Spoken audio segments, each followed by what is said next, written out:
사경의 둘째 날입니다. 성도 여러분 안녕하십니까? 어제 우리는 영원한 복음에 대한 이야기를 함께 나누었습니다. 그것이 왜 영원한 복음인지 그 내용에 대해서 우리가 함께 공부했죠.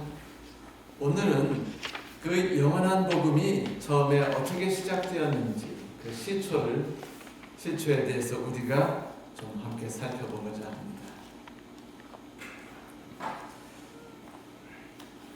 성경 창세기서 1장 5절에는 이와 같은 말씀이 있습니다.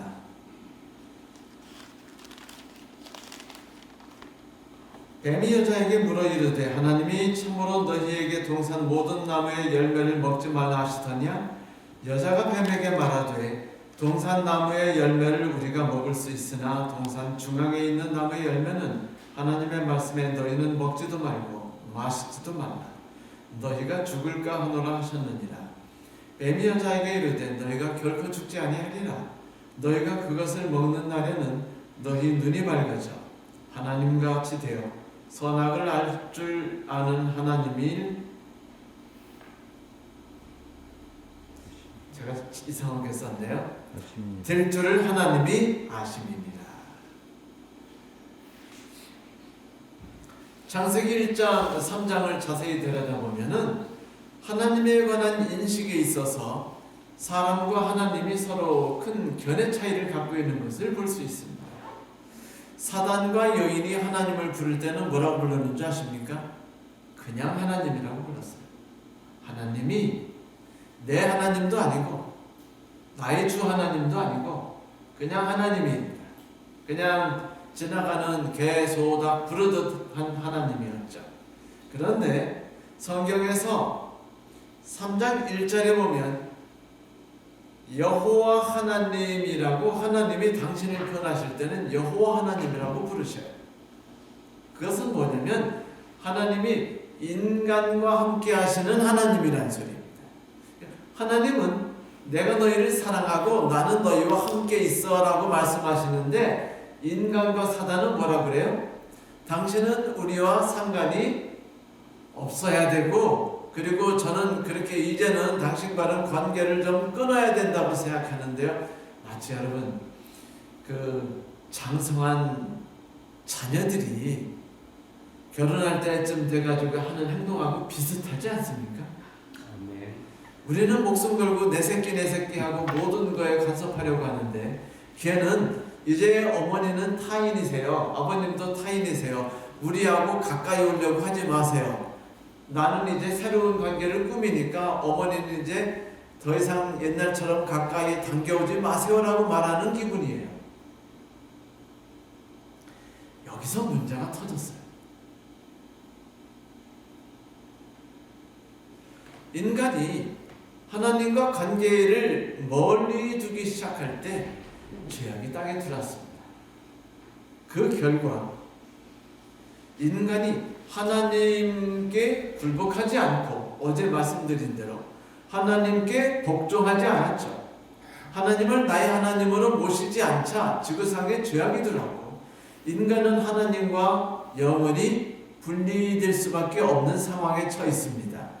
어제 우리는 거기에 관한 내용을 이사야서 59장 2절을 통해서 잘 말씀드렸죠. 오직 너희 죄악이 너희와 하나님 사이를 내어 갈라내어서 너희 죄가 그 얼굴을 가리어 너희에게서 듣지 않게 하려 하심이라. 그러나 감사하게도 이렇게 엉망이 된 모든 문제의 해결은 그들이 하나님을 버리려 했기 때문이었는데 그분께서는 우리에게 다가오셨어요. 그래서 죄와 싸워서 우리의 보호자가 되려는 하나님이 창세기 3장에 나타나시고 그리고 우리의 모든 무너진 관계를 회복하고 보수하기 위해서 나타나시는 하나님의 모습이 여기에 나타나죠. 우리의 다가오시는 하나님, 우리의 문제를 해결해 주려 하시는 하나님, 죄와 싸우려는 하나님, 그리고 그 모든 것을 위해서 당신 자신을 우리를 위해서 아낌없이 희생하시는 하나님. 이렇게 창세기 3장에서는 영원한 복음이라는 것이 어떤 것인지를 윤곽을 그려주고 있어요. 그러니 바울이 말했듯이 누가 하나님의 사랑에서 우리를 끊으리오라고 말했던 것입니다. 우리가 아무리 하나님에게 나는 하나님한테서 독립할 거예요, 난 내 힘으로 살아갈 거예요, 나한테 시간만 주세요, 내가 스스로 하나님만큼 자라날 겁니다, 그걸 보고 그냥 기뻐하세요라고 말했을 때 그 모든 게 우리에게 죽음을 가져왔지만 하나님의 사랑은 우리를 그 모든 것에서 분리할 수 없다라고 말한 것이죠. 그래서 로마서 8장 35절에 이렇게 말했죠. 그 무엇이 우리를 하나님의 사랑에서 떼어낼 수 있느냐? 결코 떼어낼 수 없다는 겁니다. 실제로 아담과 하와가 큰 죄를 짓자. 그런데 여러분, 아담과 하와가 죄진 내용이 뭐예요? 간단하게 말하면요, 아담은 하나님께 복종하지 않는 죄를 졌어요. 전적으로 하나님께 나 자신을 엎드려 굴복하지 않고 겸손하게 발에서 신을 벗지 않았죠. 그게 하와가 저지른 짓이었어요. 반면에 아담이 저지른 죄는 책임지지 않는 행위였어요. 다시 말하면 하와는 하나님과 인간관계의 모든 관계를 파괴시켰고, 아담은 부부관계, 그리고 부부와 자연관계, 수평적 관계를 파괴시켰으니 곧 이것은 뭐의 파괴입니까? 십계명의 파괴였던 것입니다. 하와만 죄졌다고 상상하지 마세요. 하와는 하나님과 인간관계를 무너뜨렸지만 아담은 인간과 인간과의 관계를 무너뜨려 버렸어요. 둘 다 똑같은 잘못을 저질렀죠.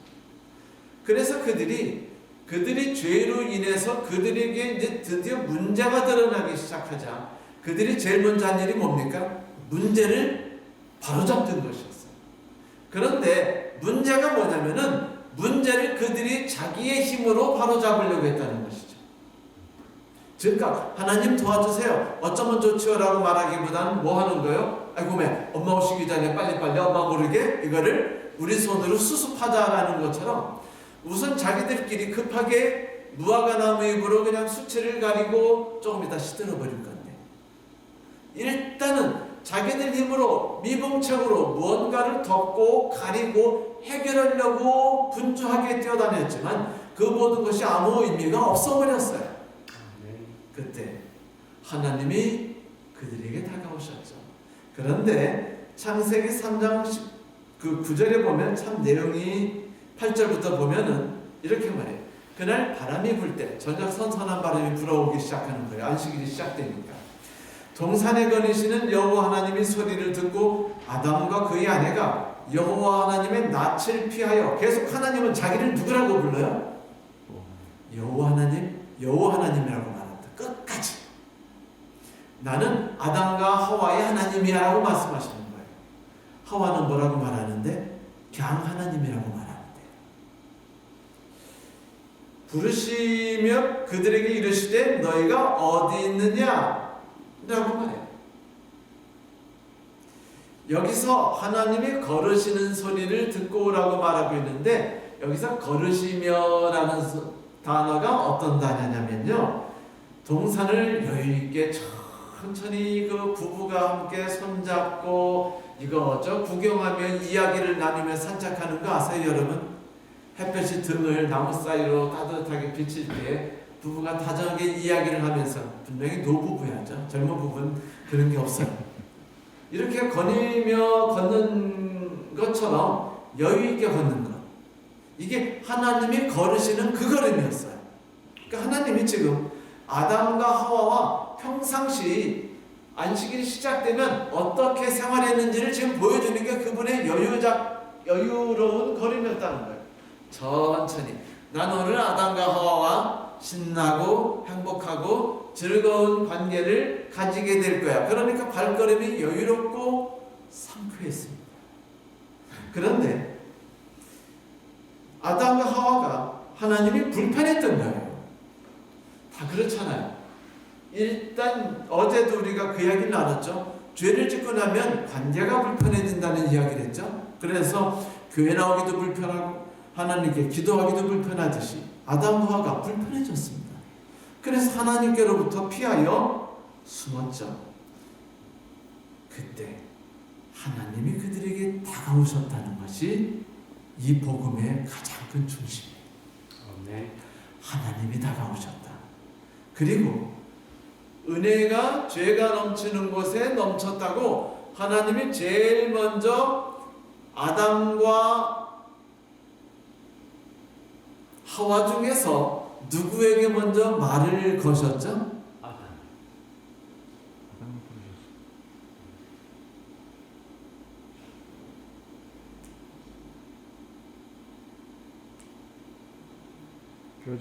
여자에게 하셨습니다.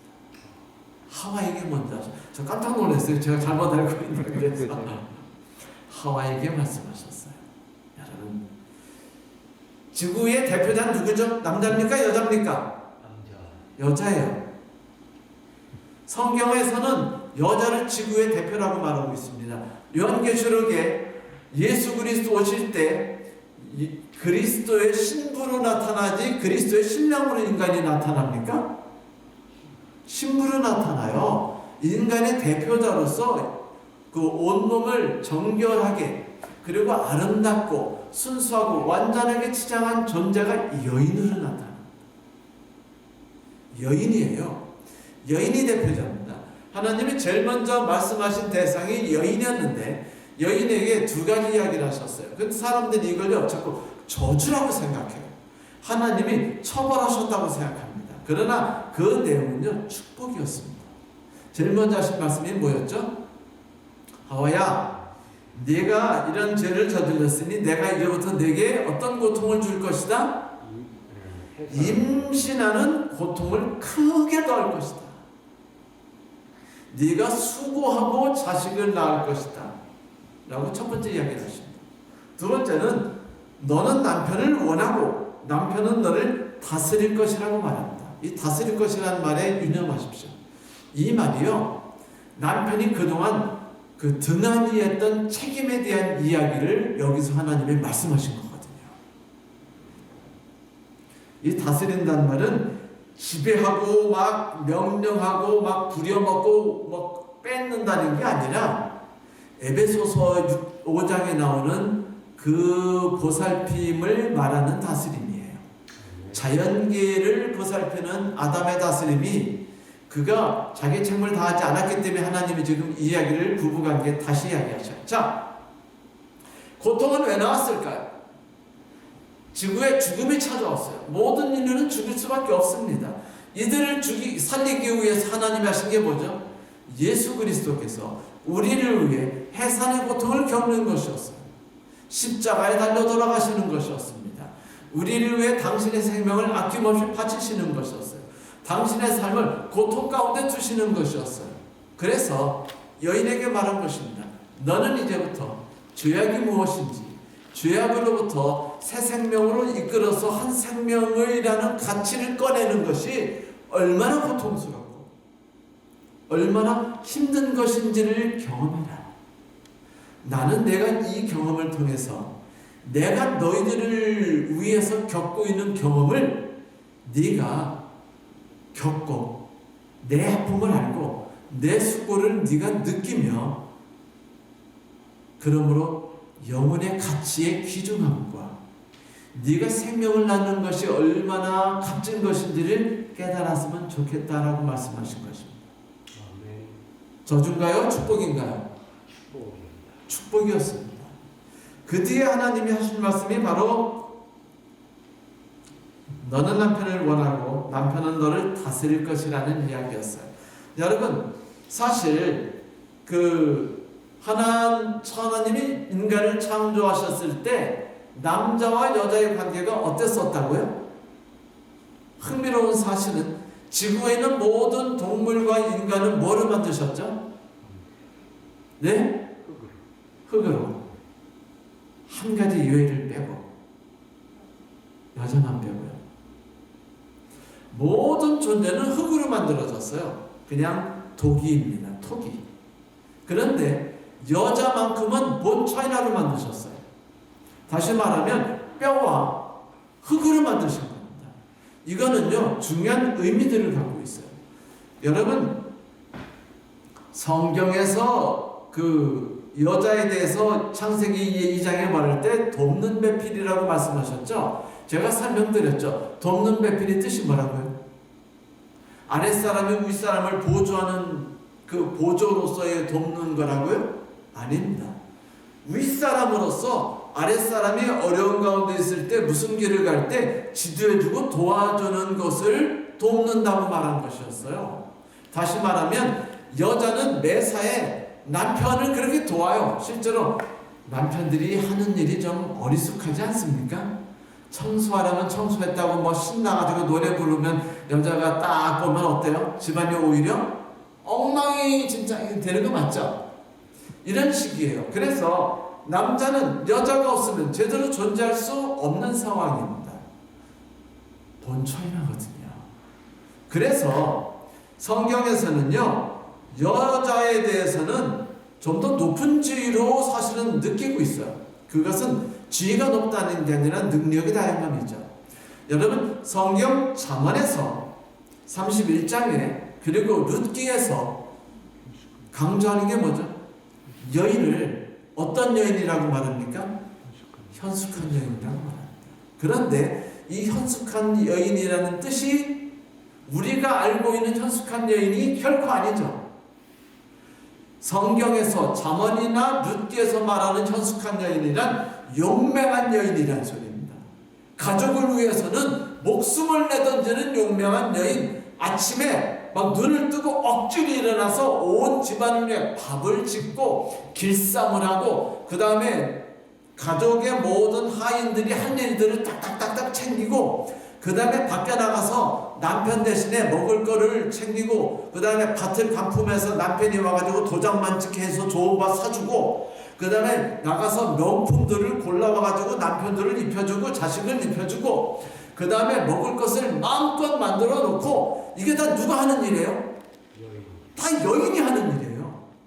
그래서 가족을 위해서는 사력을 다하는 존재 여인. 그래서 누가 이런 용맹한 여인을 찾아 얻겠느냐? 그런 여인을 구한 자는 이 세상에서 가장 복받았다. 근데 대부분 남자가 결혼하면 다 복받은 거예요.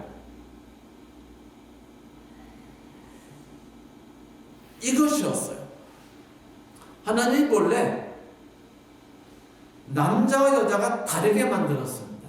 그래가지고 남자는 그 자연에 대해 책임을 가지고 그들을 관리하고 돌보는 일을 했다면 여자는 다양성을 가지고 남편을 돌봐주고 그 다음에 여러 가지 살펴주는 가정의 중심으로서의 일을 했죠. 그래서 안식일이 시작되면 유대인들이 안식일에 해가 딱 지면서 안식일이 시작될 때 온 가족이 모여서 식탁에 앉아서 잠언 31장을 읽는 겁니다.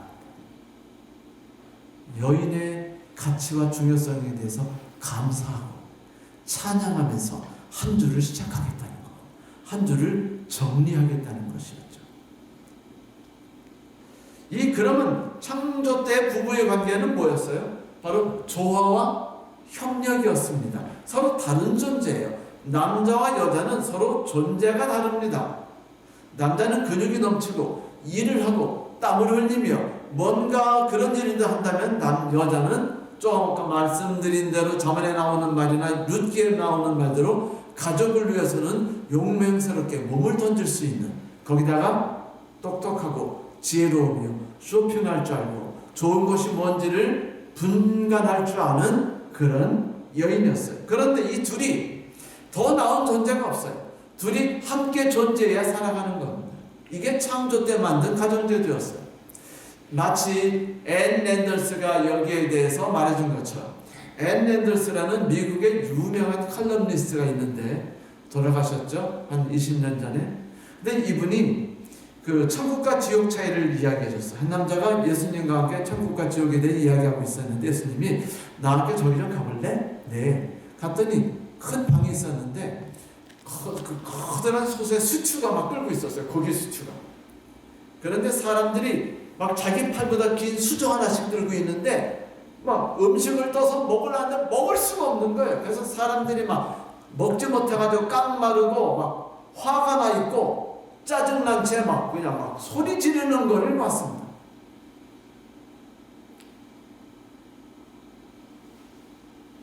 그래서 참 절망적인 사람들을 보고 그들의 고통을 본 다음에 잠시 후에 하나님이 그러셨어요. 그럼 다른 방을 가볼까? 옆방을 갔더니 첫 번째와 똑같은 환경이에요. 똑같이 스튜가 있었고 똑같이 사람들이 모여 있었는데 수저도 똑같이 같이 이렇게 긴 왕수저였어요. 그런데 이 사람들은 다 잘 먹어가지고 얼굴에 기름기가 잘 만족하고 행복해하는 거예요. 왜? 그래서 궁금했어요. 이 사람들은 왜 이렇게 행복해하죠? 저 사람들은 불행했는데 이 사람들은 이 긴 수저를 가지고서 상대방에게 먹이는 법을 배웠거든. 이라고 말이죠. 이게 바로 창조 때 하나님이 인간에게 주신, 자연과 인간에게 주신 삶의 존재였어요. 너희들이 명령받았으니 너희들이 존재한다라는 뜻이 바로 그것이에요. 인간은 누군가와 함께 있을 때 비로소 인간으로서의 가치가 빛날 수 있는 존재로 창조됐고, 그렇게 살도록 명령받았고, 그렇게 살 때 비로소 인간이 되는 겁니다. 그런데 하와 할머니께서 터뜨리신 너무도 황당한 놀라운 사건 때문에 모든 것이 다 무너져 버렸어요. 그래서 하와는 아내에 대해서 책임성이 없이 나를 떠나고 무책임하게 다녔다고 말을 하고, 당신이 나를 사랑한 적 있어? 라고 아내들이 항상 남편에게 하는 레파토리죠. 똑같이.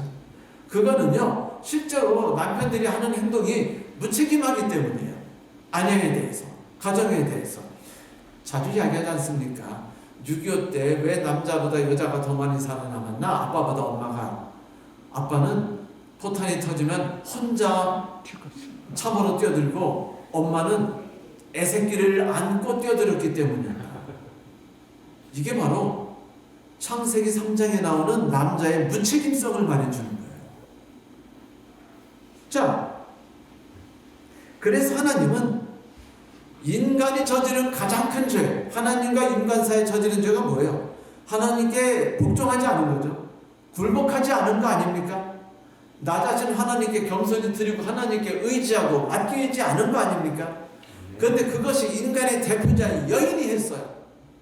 그래서 하나님은 여인에게 새로운 역할극을 훈련시키게 한 겁니다. 가정을 통해서. 그래서 아내에게 말했죠. 아내들이여, 이제부터 너는 남편의 사랑을 갈구할 거야. 남편은 너를 다스릴 거야. 그런데 여기에 대한 좀 더 자세한 설명이 에베소서 5장 22절부터 6장에 자세히 나와요.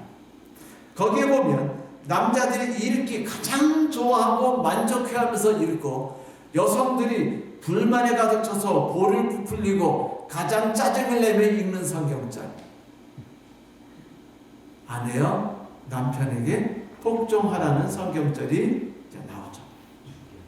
실은 여러분이 잘 알다시피 에베소서 5장 21절 22절에 보면은요, 이 내용은 아내여 남편에게 복종하라는 뜻이 아니었고, 단어가 아니었으며, 너희들이 주 안에서 뭐라고요? 주 안에서 서로 복종하라고 말했습니다. 어떻게 하라고요? 서로 복종하라. 자, 서로 복종하는데 복종의 모양이 서로 다른 거예요. 뭐라고요? 복종의 모양이 서로 다르다.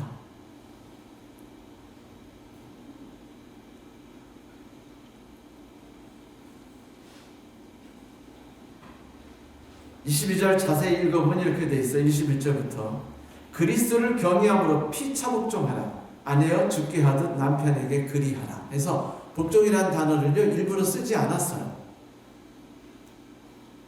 피차 복종하는 거죠.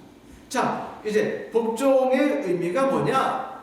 복종이라는 건 명령을 듣다라는 뜻이 존재하지 않습니다. 복종이라는 단어는요, 다른 사람 밑에 나 자신을 내려놓다라는 소리예요. 다른 사람의 아래 수준의 나 자신을 두다라는 소리입니다. 하와가 하지 못했던 게 뭡니까? 하나님 앞에 자존심을 부리고 하나님 앞에 자기의 상식과 자기의 지혜와 자기의 존재감을 잃지 않으려고 발악했던 거 아닙니까? 마치 우리 자녀들이 그러듯이. 그런데 이제 자기를 누구의 영향 아래 주겠다는 거, 인간이 하지 못했던 거, 그거를 아내에게 훈련시키는 거예요. 아내요, 이제부터 죄를 진 너희들에게는 새로운 답인 하나밖에 없어. 너희들은 부부가 이제 역할극을 하는 거야. 아내는 죽어라고 뭐를 연습하고? 복종을 연습해라. 남편에게 복종하는 거야. 신뢰 가운데 나오는 복종입니다. 수동적인 복종이 아니에요. 능동적인 복종입니다. 적극적인 복종이에요. 자발성을 가지고 자의적으로 행동하는 복종입니다. 그러므로 남편이 아내에게 당신은 복종해야 돼, 성경이 말했잖아 라고 말하는 건 큰 오산이고 착각이에요. 성경 어느 곳에도 남편들이요 아내에게 복종하기를 가르쳐라라고 말하지 않아요. 아내에게 말할 뿐이에요. 아내에게 조용히 아내요 남편에게 복종하라 라고 말할 뿐입니다. 이 말은 적극적으로 기대라는 겁니다. 본래 여성이 갖고 있는 특질이 뭐죠? 수동성이에요? 적극성입니까? 적극성. 지구상에 존재하는 모든 여자는요 적극적입니다. 남자보다 더 적극성을 갖고 있어요. 매사에 여러분 어려운 일이 닥쳐서 집안이 무너지면 술 퍼마시고 쓰러져가지고 혼자 있거나 아니면 산으로 도망치는 건 남자입니까? 여자입니까? 남자예요. 반면에 이때 목숨 걸고 가정을 위해서 당장 그냥 휴지 줍기 시작해가지고 길거리에서 그냥 막 옷 팔고 뭐 팔면서 뛰어다니는 건 누구예요? 여자예요. 남자 산에 들어간 동안 집에서 자녀들 돌보고 그냥 고생하면서 애들 붙들어 이렇게 결혼시키는 게 누굽니까? 여자 아닙니까? 여자는 능동적이에요. 적극적입니다. 그래서 그 적극성을 가지고 자발적으로 하나님께 의지하는 거예요. 나 자신을 포기하는 겁니다. 그거를 배워야 돼요. 이 여인이 갖고 있는 주도성이 지구에 너무 큰 문제를 일으켰잖아요. 주도성이 너무 좋아요. 대단한 능력입니다. 그런데 그 능력이 너무 대단하다 보니까 어떤 문제를 일으켰죠? 선악을 따먹었잖아요. 하나님 앞에서 주도성을 발휘한 겁니다. 하나님도 필요 없어요. 내 힘이면 돼요. 남편에게 폰 잡던 그 습관이 있어가지고 하나님한테 그대로 한 거죠. 여러분, 그녀를 다시 온전한 관계로 돌이키는 것은 이제 뭐예요? 이제 하나님을 이전같이 가까이 뵙지 못하니 부부관계에서 그걸 연습하라는 겁니다. 그런데 우리가 알다시피 이 복종이라는 단어는 복종이라는 행위를 통해서 뭔가 좋은 것을 생산해내는 것이죠. 과일을 생산해내고 그리고 훌륭한 곡식들을 산출하는 것처럼 여인이 복종한다는 건 상대방에 의지하고 상대방에게 나 자신을 맡기면 상대방의 책임이 있어요. 그게 뭐죠? 남편의 책임. 남편은 아내를 지배하라. 이때 지배하라가 빼앗고 억누른다는 것이 아니었어요. 아담에게 자연을 지배하라고 말할 때 썼던 단어예요. 그런데 이 단어는 에베소서에서 사랑이라는 말로 다시 표현합니다. 이렇게 말하죠. 남편이여, 아내가 당신에게 자신을 내어 맡겨서 의지하려 하고 자신을 비웠으니 여자가 하기 가장 불가능하고 가장 힘든 거죠. 그거를 지금 요구했어요. 그러니 이제 남편이요, 그대가 할 일이 있다. 남편이 가장 못하는 게 뭐죠? 책임지지 못하는 거. 그래서 책임에 대해 이야기하는 거예요. 그대는 이제부터 아내를 사랑해라. 아내를 사랑하는데 7가지 내용으로 차곡차곡 얘기해. 왜? 남편은요, 꼬집어서 하나하나 설명하지 않으면 안 되거든요. 그래서 에베소서 여자에게는 복종하라는 한마디로 끝냈지만 남편에게는 7가지로 자세하게 설명해 줍니다. 그게 뭐냐면 요점 이거예요.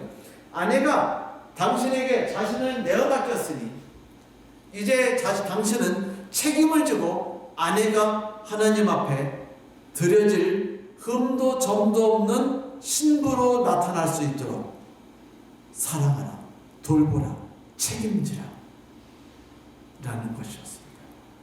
거기다가 이걸 위해 모두 하라, 내 목숨까지 바치라. 마치 그리스도께서 우리를 위해 하셨던 것처럼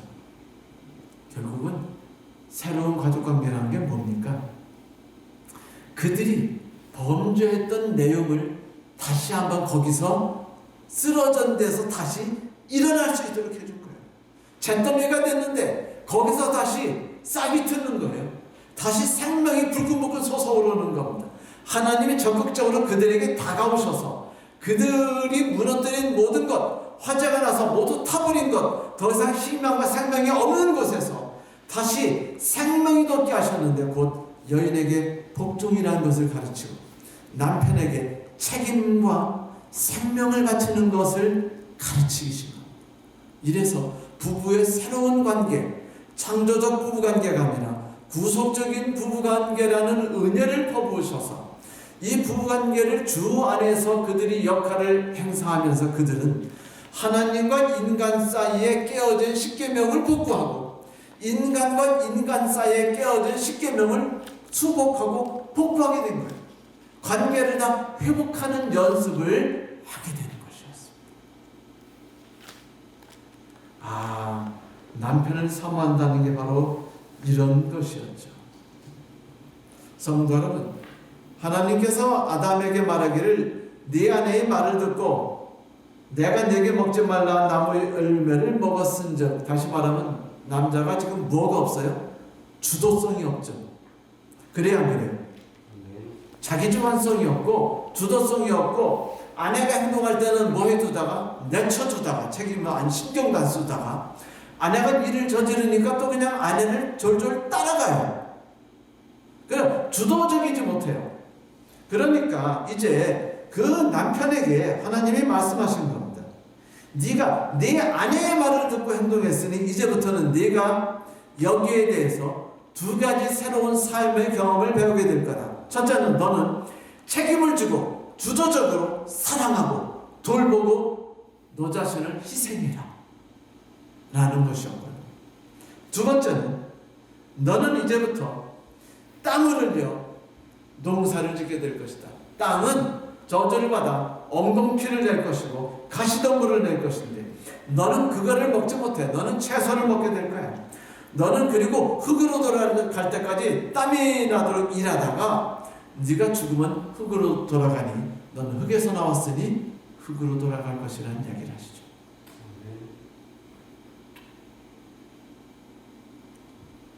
아담이 땀을 흘려서 자기 책임을 가지고 일을 한 허물을 통해서요 사랑이 북돋게 하는 겁니다. 자기 책임이 뭔지 그 희열과 즐거움이 뭔지를 맛볼 수 있게 해주는 거예요. 그걸 즐거이 할 수 있도록 하나님이 해주시는 것입니다. 그런데 재밌게도 여러분, 죄악은 돌보지 않아도 엉겅퀴 가시덤불처럼 잘 자라요. 반면에 우리가 먹을 채소는 어때요?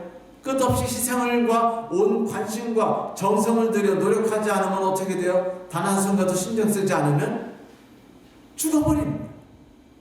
이제부터 그렇게 하라는 거예요.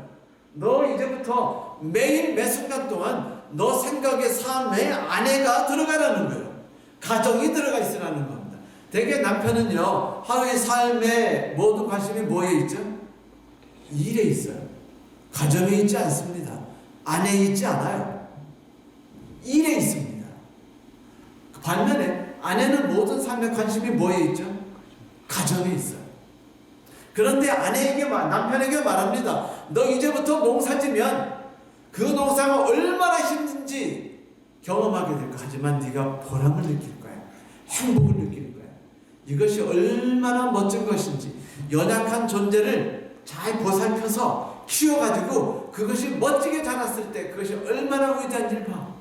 여자가 복종했을 때, 이일드라는 단어죠. 복종했을 때 그거로 인해서 산출되는 결과가 얼마나 아름다운 과실인지를 느끼는 것처럼 이제 네가 땀을 흘리면 일함을 통해서 그것이 무엇인지를 경험해봐. 너는 책임이라는 게 얼마나 멋지며 누군가를 돌보고 누구인가를 관심을 갖고 있다는 것과 불쌍히 여긴다는 게 얼마나 대단한지를 알게 될 거야 라고 말해준 것이야. 넌 이제 그거를 훈련하고 배우게 되는 거야. 얼마나 좋아. 아담이 저질렀던 죄로부터 하나님은 거기서부터 아담이 다시 일어나게 했어요. 다시 활력을 갖게 했어요. 거기서부터 딛고 일어나서 우뚝 서게 한 것입니다. 죄를 딛고 일어나게 한 거예요. 거기서부터 출발해서 하나님께 나갈 수 있도록 한 것이었습니다. 이마에 땀을 흘립니다. 버나드 뮤만이 불가리에 한 농가에 있을 때입니다. 그 댁딸이 열심히 바느질을 하고 있었어요. 가만히 보니까 드레스에 술을 넣었는데 일이 너무 힘들어 보이고 그리고 지루해 보이는 거예요. 그래서 뉴만이 그랬어요. 아가씨는 그렇게 끝없이 지루한 일을 계속 하는데 힘들지 않아요? 때려치고 싶지 않습니까? 그러자 아가씨가 뭐랬는 줄 아세요? 아니에요. 이게 제 웨딩드레스거든요.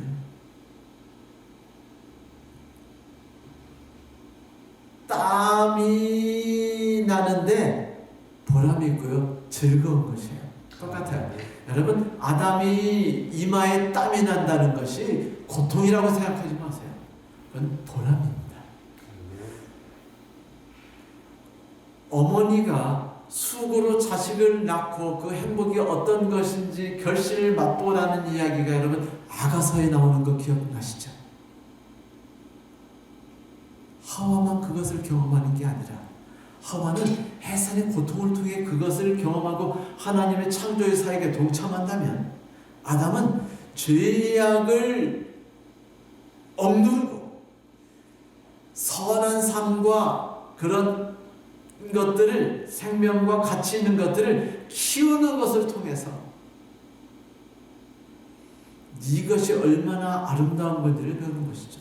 아담은 땀을 흘려서 하와는 고통으로. 하지만 둘 다 생명의 가치를 배웁니다. 죄로부터 우리를 구원하신 하나님의 놀라운 사랑과 그 능력을 경험해요. 그리고 마음에서 뜨거운 감사가 흘러나오죠. 땀을 흘리며 밭에서 일하다가 문득 밭을 바라보다 보면 이런 생각이 들어요. 저놈의 잡초들은 괴물 수준이야. 심지 않아도 못판에 벼처럼 이렇게 막 끝없이 솟아나오고 힘들여 키우지 않아도 튼튼하게 잘 자라는, 그렇잖아요. 그죠? 잡초는요 심지 않아도요 요만한 판에 한 1000개가 나온다는 거 상상해 가세요. 요만한 판, 실제 제가 계산해 보니까요 한 1000개가 나와요. 1000개가. 어떻게 1000개라는 것이 요만한 판에 심어졌어요? 그냥 다 잡초예요. 야채가 그렇게 잘 자랐으면 얼마나 좋을까요?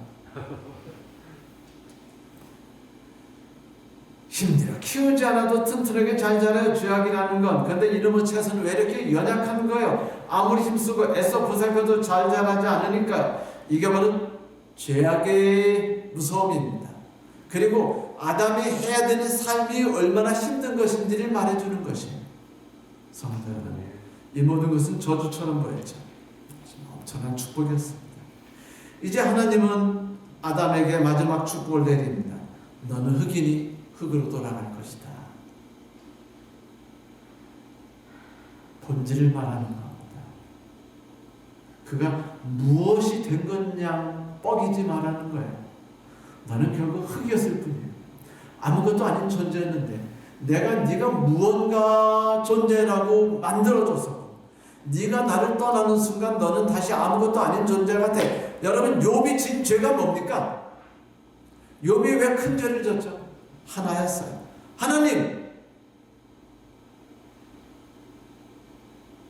와서 이유를 설명하세요.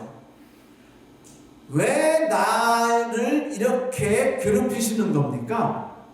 왜 나에게 이렇게 많은 관심을 두시는 거예요? 신경 끄세요. 내가 알아서 잘 살아갈 테니까 라고 욥이 말했어요. 그는요 자기가 뭔가 되는 것처럼 생각했어요. 자기가 신앙도 훌륭하게 키웠고 의로운 일도 훌륭하게 만들었고 자기가 착한 일도 다 했고 놀라운 일도 다 해냈어요. 자기는 멋진 신앙을 하는 사람입니다. 그런데 하나님이 욥 보고 뭐래요? 넌 흙이었대요. 그런데 네가 흙이 아닌 것처럼 뻐겨? 좋아. 그러면 나는 널 흙으로 돌아가게 할 거야. 그 다음에도 네가 뻐길 수 있고 네가 뭔가 되는 것처럼 자랑할 수 있나? 하나님 한번 나와보세요. 이야기 좀 합시다. 한번 내 앞에서 변명 좀 해보시란 말이에요 라고 말하는 뻐김이 무언지 한번 보자 라고 말씀하셨어요. 그러자 욥이 하나님 앞에서 발에 신발을 벗고 엎드렸을 때 비로소 그가 자기가 흙이라는 걸 깨달았을 때 모든 삶이 회복된 것. 하나님이 아담에게 지금 이야기를 해주시는 거예요. 너희 삶이 어떻게 새로운 삶으로 고동치게 될 건지 알려줄 텐데 그 삶의 시작은 뭐부터 깨닫는 것이다? 너는 흙이니 흙으로 돌아갈지니라부터 배우는 것이다. 그래, 모든 파괴된 것들이 하나님의 사랑으로 인해서 다 회복되기 시작하는 겁니다. 사망이 모든 걸 다 태워버렸고 잿더미만 남았는데 싹이 트기 시작했어요. 하나님이 다가오시자마자 생명이 용수숨치기 시작합니다. 파괴된 관계들이 회복되기 시작했어요. 그런데 놀라운 것이 있었는데 하나님이 이 놀라운 일을 해주신 뒤에 그들을 위해서 양을 죽여서 양가죽을 벗겨서 옷을 만들어 가지고 아담과 하와에게 입혀주셨죠. 험한 삶, 지치지 않고 보호받으며 살 수 있도록요. 그러나 그건 뭘 말하는 겁니까? 내가 무엇을 하든 어떻게 살아가든 결국은 다 내 죽음으로 보호받아 살아가는 것이라고 말한 것이 아닌가요?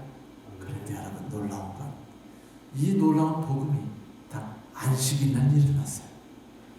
우리는 내일 안식일에 대한 이야기를 1시간 내내 할 거예요. 얼마나 행복한 얘기인지 모릅니다. 얼마나 멋지고 얼마나 위대한 얘기인지 몰라요. 하지만 오늘 이야기를 꼭 해야 돼요. 원래 안식일은 하나님과 인간이 함께 만나 함께 즐기는 날이었어요. 하나님의 인간에게 하나님의 거룩하심을 나눠주시고 인간은 하나님과 함께하면서 하나님을 닮아가는 행복한 날이었죠. 인간이 자기 힘으로 하는 모든 걸 내려놓고 이제 탁 내려놓고 이게 뭐예요? 복종이죠.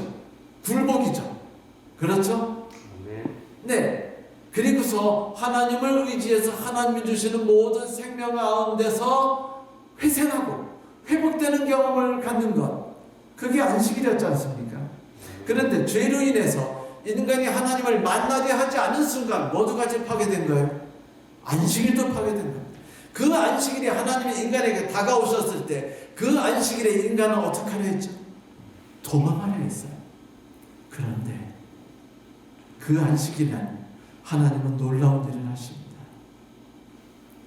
첫째, 여호와 하나님이 아담과 그 아내를 위해 가죽옷을 입혀주신 날이 바로 안식일이었어요. 사단에게 나는 이제부터 죄악과 내 사력을 다해서 내 생명을 바쳐서 싸울 거야. 나는 이기심과 싸울 거야. 나는 모든 인간을 대신해서 싸울 거야. 라고 말했던 그 위대한 선포했던 날이 안식일이었어요. 아담에게 내가 너에게 책임의 가치와 그 희열이 어떤 것인지를 가르쳐주마. 이제부터 부부관계를 통해 그걸 배워라라고 말씀하시고 그들에게 그 방법을 가르쳐줬던 날이 안식일이었어요. 아내, 인간을 대표하는 아내에게 복종하는 것이 무엇인지, 굴복하는 것이 무엇인지, 자기를 비우는 것이 무엇인지를 부부관계를 통해서 마음껏 경험하도록 하며 그 희열이 뭔지를 가르쳐주신 날이 안식일이었어요. 하나님이 인간을 죽음으로부터 회생시키기 위해서, 꺼내기 위해서 치르신 희생과 고통과 피가 얼마나 어렵고 고통스러우며 힘들며 처절한 것인지를 가르쳐주기 위해서 그날 하나님께서 양을 죽이지 않았습니까? 그걸 보여주신 날이 안식일이었어요. 그래서 안식일은 구원의 날로 바뀌어버렸습니다. 어떤 날로요? 구원의 날. 창조함을 받았고 그것을 즐겼던 날이 이제 모든 관계가 무너져 버렸을 때 하나님이 다가오셔서 인간을 구원하시며 복음을 전파하셨고 인간에게 새 생명을 나눠주시고 당신의 생명을 아낌없이 쏟아부으셨던 날이 안식일이 되므로 이제 안식일은 희망을 잃어버렸던 인간에게 희망을 부어주는 날로 바뀐 것이에요. 약속을 잃어버린 모든 인간에게 약속을 부어주는 날로 바뀐 것입니다. 놀라운 하나님의 사랑이 아닙니까? 여러분, 참으로 놀라운 하나님이 아니셔요. 이게 원복음입니다. 이게 영원한 복음이에요. 그래서 계시록 12장과 14장에 그렇게 하나님이 말씀하셨던 것이죠. 하나님의 남은 자손이 있는데 그들은 하나님의 뭐를 지키며? 계명을 가지고 있으며 예수 믿음을 가지고 있는 자리라고 왜 말했겠어요? 그게 바로 오늘 아담과 하와에게 한 이야기, 바로 그 말씀이 아닙니까? 어제 우리가 쉬지 않고 나눴던 바로 그 이야기가 아니었어요? 바로 그것입니다. 원복음. 마지막 시대에, 성도 여러분, 우리는 이제 마지막 시대에 살고 있죠. 모든 죄악이 끝났는데, 모든 죄악이 영속될 때, 이제 생명이 그 가치를 발휘하기 위해 우리 앞에 내려오기 직전에, 하나님의 영광스러운 재림이 우리에게 임하기 전에, 이제 우리는 그 모든 것에 정점에 서서 그것이 무엇인지를 맛봐야 할 것입니다. 하나님이 천사를 통해 온 땅에 소리 지르고 계시고, 원복음을 외치고 계시고, 영원한 복음을 외치고 계십니다. 여러분, 이 복음에 함께 반응하지 않으시렵니까? 언젠가 아내의 도움으로 주말 농장을 하게 됐어요. 참 하기 싫었죠. 어릴 적에 너무 힘들게 농사만 져가지고 농사라면 지겹고요, 힘들었어요. 저는 농사면 이런 생각이 들어요. 첫째, 보상받지 못하는 일, 고생만 진짜 하는 일, 이게 농사였어요. 그런데 아내가 구한 밭이, 우리가 아내가 뭐 농사 져봤겠어요. 산 그늘에 있어서 햇빛이 잘 안 들어오는 땅이었고요. 물이 좀 많았어요. 풀도 아주 자주 나요. 왜냐면 산 옆이 풀밭이죠. 미치는 겁니다. 이런 데는 절대로 땅을 사면 안 돼요. 주말 농장하면 안 됩니다. 그런데 제가 또 주도적으로 농사를 져본 적이 없어요. 언제나 어떻게 해서 농사를 졌죠? 시켜서 농사를 진 사람은요, 농사 짓는 법을 모릅니다. 왜냐하면 고민하며 생각하지 않았기 때문이에요. 그런데 농사를 졌어요. 그냥 봄에 상추쑥갓을 심었고, 뭐 마누라가 씨앗을 사다 주니 심어야죠. 그렇죠? 그래서 마누라와 같이 거름을 사가지고 뿌리고, 그 다음에 밭을 갈아, 제가 밭 갈아엎는 건 잘하고, 삽질은 엄청 잘하거든요. 그래서 그걸 해가지고 상추쑥갓을 심었는데 얼마나 자라나는지 다 먹지 못하고 끊어서 사람들이 먹으라고 부탁을 할 정도였습니다. 거기 몇 번 안 갔어요. 사실은 안 갔는데요, 와, 고구마 이빠이 먹었죠. 가을에 총각무가 얼마나 튼실하게 잘 자랐는지 모릅니다. 제가 한 일은 이거예요. 씨앗 뿌리고, 밥 갈고, 풀 뽑고, 물 주고, 끝. 더 이상 없었어요. 조가심 내다가 풀 뽑는다가 총각무 새싹 뽑은 적은 있습니다. 그런데 여러분, 총각무가 너무 잘 자란 거예요. 고구마도 너무 잘 자란 거예요. 그런데 제가 수고한 거는 얼마 안 됐고, 씨앗값이래봤자 한 1, 2만 원어치밖에 안 됐어요. 그쵸? 거름값이래봤자 뭐 한 1, 2만 원. 그런데 엄청난 거예요, 결과. 어떤 사람이 말하기를, 농사 짓는 거는요, 5%의 우리의 준비와 수고만 있으면 된대요. 수확을 위해서 그것만 필요하다. 나머지 95%는 다 하나님이 하시는 일이에요. 아이오와주 어떤 농업학교에서 보고한 바에 의하면 1평방 에이커에서 그 100부쉘의 옥수수를 내려면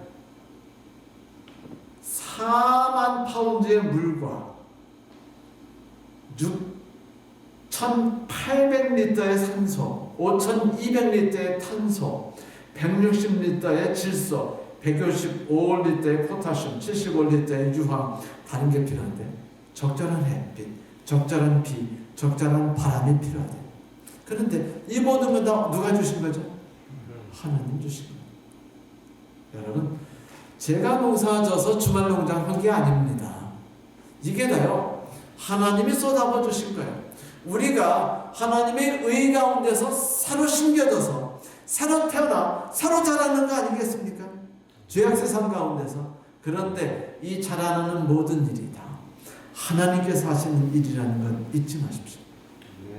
우리는 그저 자라나는 일만 있으면 하나님의 은혜 가운데서 이 일이 있어서 그것의 즐거움을 마음껏 만끽하며 살아갈 수 있는 저와 여러분이 되시기를 바랍니다. 말씀 마치겠습니다.